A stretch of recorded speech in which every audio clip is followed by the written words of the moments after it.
it's a tough thing to figure out which voices to listen to and which voices to sort of, turn off, especially in social media world. I mean, I think for me, the most important thing is this person someone that I trust and respect?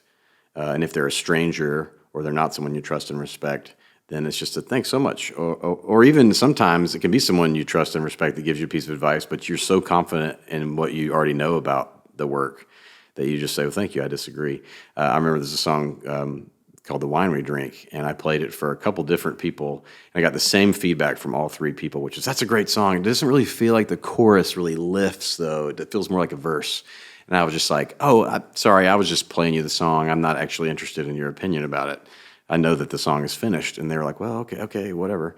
And sure enough, the song has become one of our most well-known and loved songs. And so sometimes you just have to trust your instincts. If you know that something is the way you want it to be, sometimes that negative feedback for me is makes me lean in even further into my creative decision. I'm like, no, there's that famous saying that if you find yourself in the majority all the time, you might need to check yourself. So if everybody thinks that everything you're doing is great, maybe it's time to challenge yourself. That maybe you're just making easy work. So there's always that fine balance, and I don't think there's a specific way through it. I think that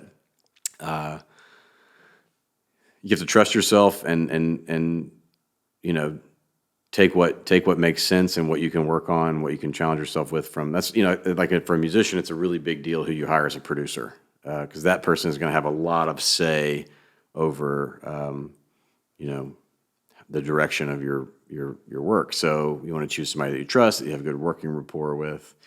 For me, I've always used my band in the studio. I don't hire out studio players, and so I've built this lifelong rapport with Nathan and Rich, especially, who have played on every record I've made since 2006. So I trust them. We fight big time in the studio, but we always know that it's coming from a place of trust. And so we're able to sort of always chart a path forward, even though there's often sort of hills to climb and swamps to get through. So surrounding yourself with people you trust, I think, is the most important piece of what to let in and what to block.